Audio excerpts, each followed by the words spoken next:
नमस्कार, welcome to English classes. English classes में आपका स्वागत है।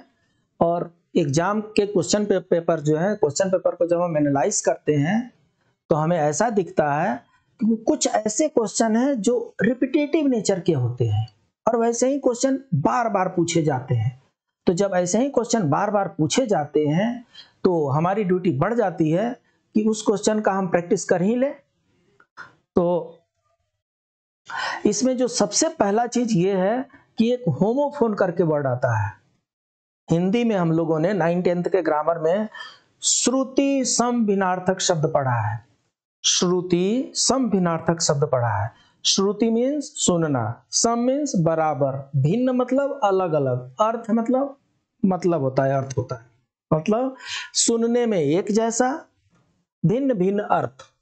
ऐसे शब्द जो सुनने में एक जैसे लगते हो परंतु उनके अर्थ अलग अलग होते हो, उनको श्रुति सम भिन्नार्थक शब्द कहते हैं और इनको इंग्लिश में होमोफोन और होमोनाइम के नाम से जानते हैं। होमोफोन के अंतर्गत वे शब्द आते हैं जिनके उच्चारण में ध्वनि तो समान होती है परंतु स्पेलिंग और अर्थ अलग अलग होते हैं। जो होमोफोन है उसमें प्रोनाउंसिएशन सेम होगा, मीनिंग अलग होगा, स्पेलिंग अलग होगा। जैसे पीस मीन्स शांति और पीस मीन्स टुकड़ा, इसमें स्पेलिंग भी अलग है, इसमें मीनिंग भी अलग है। होमोनाइम जो होते हैं, होमोनाइम में स्पेलिंग तो बिल्कुल सेम होता है, प्रोनाउंसिएशन सेम होता है, pronunciation same, spelling same, meaning अलग। ये ज्यादा चैलेंजिंग हो जाता है। तो ये सब चीजें प्रैक्टिस से ही आती है। तो जिन लोग इंग्लिश मीडियम वाले हैं, homophone is the word that is pronounce the same as another word but differs in meaning. Homophone वो होते हैं जो प्रोनाउंसिएशन तो एक जैसे लगते हैं बट उनकी मीनिंग अलग होती है। होमोफोन में also differ in spelling, spelling भी अलग हो सकता है। The two words may be spelled the same also, अलग भी हो सकता है, एक जैसा भी हो सकता है। अगर अलग होता है तो होमोफोन है और अगर एक स्पेलिंग है तो होमोनाइम है। इन ऑल टुगेदर चाहे होमोफोन हो चाहे होमोनाइम हो, दोनों में प्रोनाउंसिएशन लगभग सेम जैसा होता है, मीनिंग अलग होता है।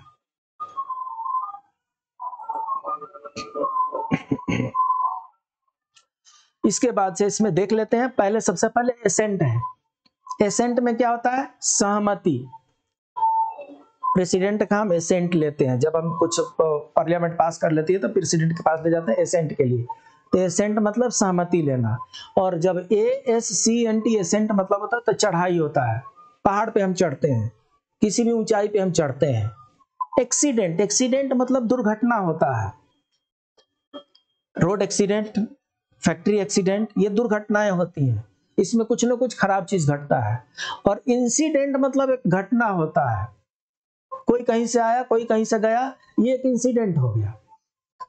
एल्यूजन, एल्यूजन जो होता है एक संकेत होता है, एक सूचना होता है, किसी भी चीज को सूचित करने के लिए एल्यूजन वर्ड यूज करते हैं। और जब इल्यूजन करेंगे, इल्यूजन एक छल है, इंद्रजाल है। अगर मृग मरीचिका दिखाई पड़ती है मरुस्थल में, रेत में, मिराज, मृग मरीचिका अगर दिखाई पड़ती है, वो इल्यूजन है, छल है, इंद्रजाल है, धोखा है। तो एल्यूजन अलग होता है और इल्यूजन अलग होता है। अल्टर, जब TAR अल्टर करते हैं तो ये पूजा की वेदी होती है। जब हम पूजा पाठ करते हैं तो एक स्थान पर देवी देवता को बड़े सम्मान के साथ पवित्र करके और वहां पर रखते हैं, उसको अल्टर बोलते हैं, पूजा की वेदी बोलते हैं। और जब TER हो जाएगा अल्टर, अल्टर मतलब बदला लेना, जो कुछ भी आपने किया उसका मैं बदला आपसे लूंगा, जो कुछ भी आपने किया उसका वो बदला आपसे लेगा, ये अल्टर होता है। अपोजिट वर्ड तो हम बहुत यूज करते हैं, इसलिए अपोजिट का मतलब विरुद्ध होता है, उसके अगेंस्ट होता है, उसके सामने होता है। अपोजिट शिव मंदिर, अपोजिट शिव मंदिर मतलब शिव मंदिर के सामने। तो अपोजिट का मतलब सामने होता है, विपरीत होता है। बट एक अपोजिट का मतलब में एक है ना, ये अपोजिट होता है। जब अपोजिट होगा तो अपोजिट का मतलब होता है योग्य, कैपेबल, यथार्थ, इन दोनों में फर्क है, अपोजिट भी सही है और अपोजिट भी सही है। अपोजिट का अलग मीनिंग होगा, अपोजिट का अलग मीनिंग होगा, ध्यान रखना है।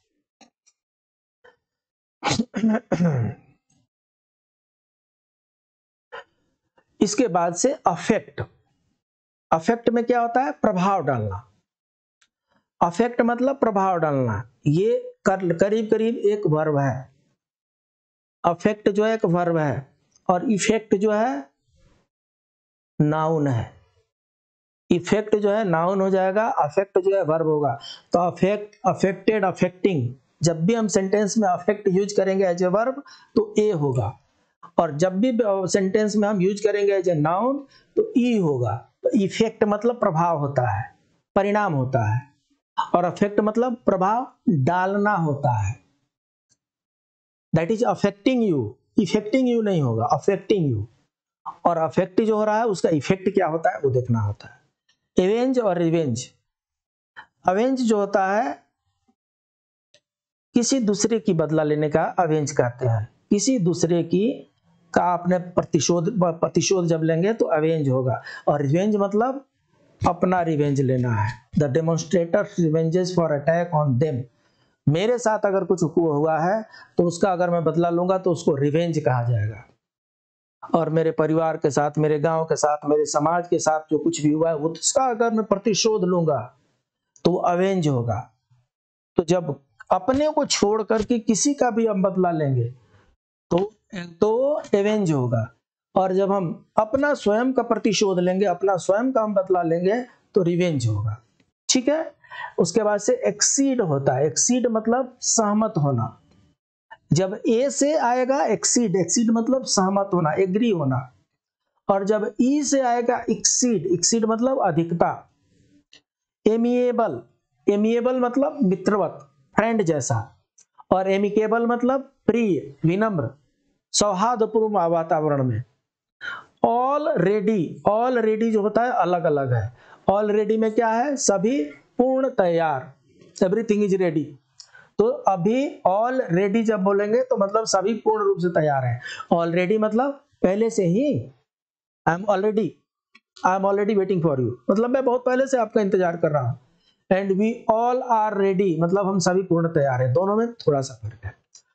ऑल टुगेदर, ऑल टुगेदर मतलब ऑल अलग है और टुगेदर अलग है। तो जब ऑल अलग है और टुगेदर अलग है तो ऑल और टुगेदर मतलब सभी मिलजुल करके।